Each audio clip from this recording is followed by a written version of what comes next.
I've got repeat offender Jason Thomas with me of JMJ Financial. Hey, Jason. Hey, Holly. Thanks for having me again. Yes. Well, we are in December, and there are some things that we're kind of gearing up, getting ready for with the new year. And one of those happens to be the loan limits. So what is going on with that? Yeah. So I know we talked last week that they were going to be announced, and they were. So loan limits have gone up. The conforming limit, for those that you don't know, that's the nationwide lending limit for conventional financing. That went up from $806,500 to $832,750. What that means is for the rest of the nation, at least, we live in a high-cost area, which I'll get to, but you can put down as little as 3% while you're financing up to $832,000 for a loan amount. I think that comes out to about close to like an $860 purchase price. Yeah, sounds like 3% down for first-time home buyers, no reserves, less stringent qualifications with underwriting. So it's nice to see because, let's face it, homes are expensive, right? Yeah. And when it comes to our area here in Southern California, LA and Orange County, the loan limit is now almost 1.25. It's $1,249,000 and change. We're talking a little bit over a $1.3 million purchase price with 5% down. You can't do the 3 in high cost areas, but 5% down, you're buying a $1.3 million property and no reserves. Like I said, easier qualifications with underwriting when you're just following Fannie or Freddie Mac guidelines. So for people here, right, especially first time home buyers that, maybe they're making good money, they have solid income, they just haven't been able to save a whole lot. They don't have 12 months reserves sitting in a savings account to satisfy a jumbo lender requirement. Yeah. But they can easily afford the payment with their income, and they have the 5% down. They got more options now to buy homes out here because, 1.3, there's a lot of properties at the 1.3 in this area, right? So basically, they just need to have 5% down and then closing cost part. And closing costs, Not the reserves, which right. The reserves on that price point for 12 months would easily be well over $100,000. Yeah. That you'd have to also have set aside. Oh, yeah. So all you really need is at 1.3, 5% down. It's not that much, considering. Yeah, all things considered, if you can afford that type of a mortgage, hopefully you have some savings, right? But, it's 5% down plus the closing costs. People can save that if they're making pretty good money. They can save that fairly quickly, and that allows them an entryway into real estate. And from there, as you know, the hardest part is getting your foot in the door. As you do, it just opens up things as time moves on because real estate is an investment at the end of the day.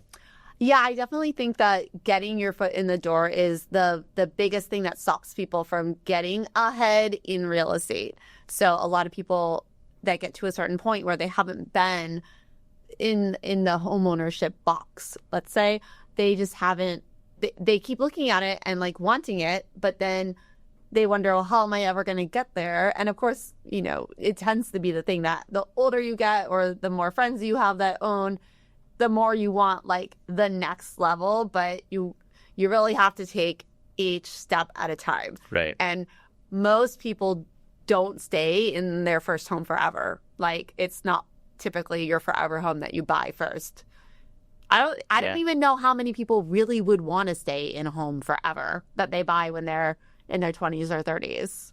Yeah, I mean, you have an idea of what you want at certain time periods in your life, and that changes as things unfold in your life, right? Yeah. And you meet someone, you get married, you have kids, whatever, your goals change, right? Yeah. But if you're able to get into that condo in your 20s, let's say, and you love your condo and you went into it buying like, oh yeah, I love this place, why would I ever want to move? But then 5 years later, home value's gone up decently. You've been paying your mortgage, so you've been gaining equity through amortization, through appreciation.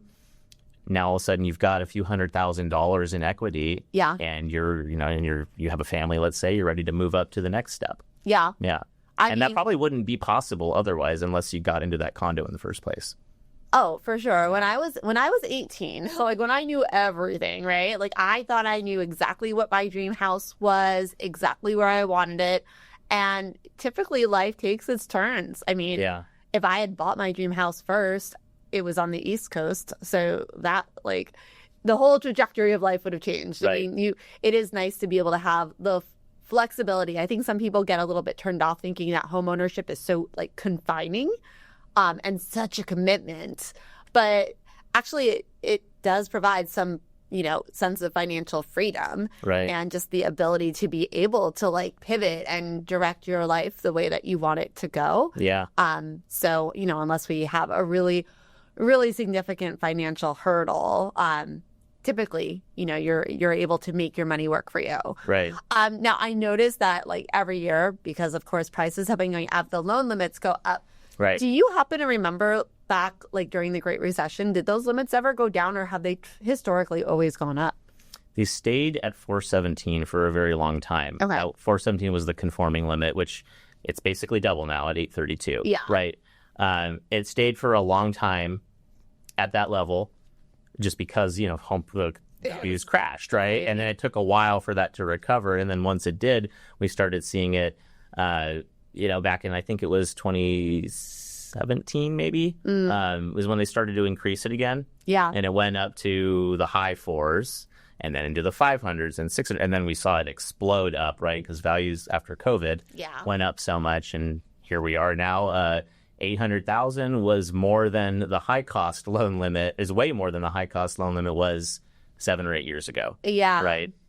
Well, and I did post on Instagram today and Facebook asking if anybody had questions out there about what is happening in the market, just any questions at all. And one of the questions that has come up time and time again is, will home prices fall?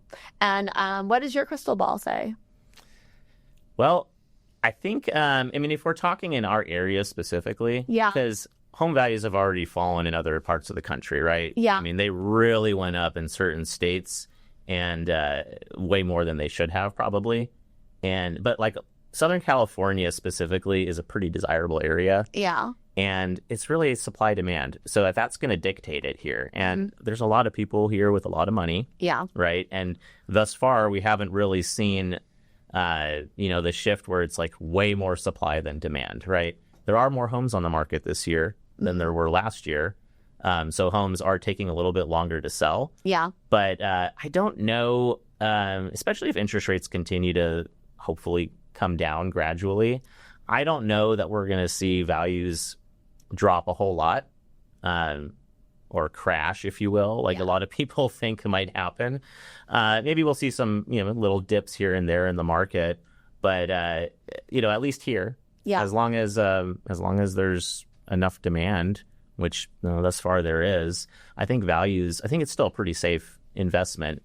You're not going to get the kind of appreciation you saw during COVID. That's a one-time event, right? But I think values are fairly protected for the time being, at least in Southern California. Yeah. I can say that, I've been tracking some properties and I've noticed that their online estimates have come down. And I've heard it from clients too. Like, oh, I just noticed that it dropped, 20 or 30,000. And I guess one word of caution is that don't rely on those estimates. They're algorithms. And it just takes one investor scooping up a house for a very low price. And that just like triggers the algorithm. Yeah. And I've seen that happen a lot. You see like one cash sale that like they had a fire sale and all of a sudden it makes everything look like it is dropping. And that's not necessarily the case. But I can also say that there are neighborhoods where I have seen that the trend of the prices has been lower. And there is so much of a reason, like there are so many reasons that this happens. Some of it has to do with the supply and the demand. Some of it has to do with the position of the seller. Some of it has to do with has it been on the market for a while and then the seller has a need to leave and they drop it to get the market juices flowing. Are they pricing the home really low to instigate a bidding war? And then that kind of throws everybody into a tailspin, wondering what's happening with prices. Why is that one so low? So there's a lot of different reasons behind it. And also the variation point between an updated home and one that doesn't have like all the bells and whistles, that makes a huge difference too in terms of perception, in terms of value, what the market's willing to pay. And then there's timing on top of all of that. So there's a lot of reasons where it could look like prices might shift downward. And then by the time people realize it, we're already into a new cycle. So by the time like this even registers with people watching right now, we're going to be in January. And then the market starts to pick up again because psychologically people are in a new year and they want new goals, new visions, new homes. Yeah. It's so much to try to keep up on that by the time you take the time to do it, like you were just saying, things have already shifted, right? Yeah. Yeah. I mean, like I'll use my home as an example. Yeah. We had a home across the street, a few houses down that completely remodeled, beautiful home. This was back in the summer, I believe, this year, but it sold within like one weekend. Okay. There was another one in the same neighborhood, a little bit smaller on a different street. Yeah. But I mean, it was all original inside. It wasn't well kept. The yard was way overgrown. It was overpriced. It sat for a while. And then actually came off the market. Then it got relisted again at a different price. And by the time it finally sold, it was like $250 less than what they originally listed for. Okay. And all the values on Zillow or Redfin, the algorithm, like it dropped our home value when that one finally sold. Yeah. But nobody's going to know, they're not going to realize that, oh, well, there was a comp in the neighborhood that is, I mean, everything is 60 years old in the house and it wasn't well kept. And, it wasn't getting as much interest from people that, want to come in and live there because they realize, oh, I got to throw a couple $100,000 into this home to bring it up to speed. So it's things like that if you just look at like a small sample size, you're not going to get the full picture what the market's doing. And that is one of my favorite things to do for people is really kind of do a deep dive analysis when people are freaked out that they see a house that's sold for so low in their neighborhood and they want to know like the reasons behind it. Yeah. And now we can't always get all of the reasons. Some of that is like private information, but a lot of the time there is more to be told to the story. Right. If a home is in a desirable area here in Southern California and it has good bones and it has good features, there is a value to it. So, but there can be circumstances that can change that tremendously. So that's one of the cool things is that we don't know the whole picture, but finding out more really is power, Totally. Yeah. And then just keeping in mind as well that while real estate is an investment, if you're living in there too, it is your home, right?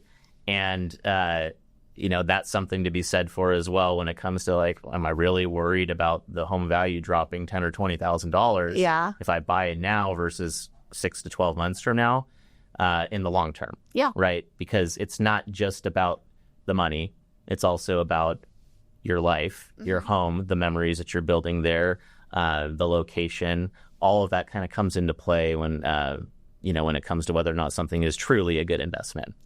Yeah, when I bought my first place in 2008, that was right when the market was starting to fall. And for the next 2 to 3 years, every time I got an email alert about the value of my house, it was negative news, Yeah. And did I feel super proud to be a homeowner at that point? No. I mean, I was grateful to have a roof over my head and all of that and trusted that it would go back up because, historically it does. And it did eventually. But yeah, you have to be willing to ride out the cycles and nothing in life is guaranteed, but you still have to have a place to sleep. You still have to have a roof over your head. You're still going to most likely be paying for that. Unless you have like a rich relative. So right. Yeah, I mean, you might as well be paying for the place that you can eventually wait for the cycle to come back around and then you can ride the upswing of it. So yeah, it's all on paper. So if you're looking at the online estimates and you're a homeowner and you're getting all worried, it really doesn't matter that much unless you plan on selling, right? Yeah. Yeah. It doesn't matter until that time comes. Yeah. So. Well, Jason, thank you so much for the insights. Of course. I am going to share some cool events that are happening, and we'll see you next time. Yeah, sounds good. Thanks for having me, Holly. You're welcome.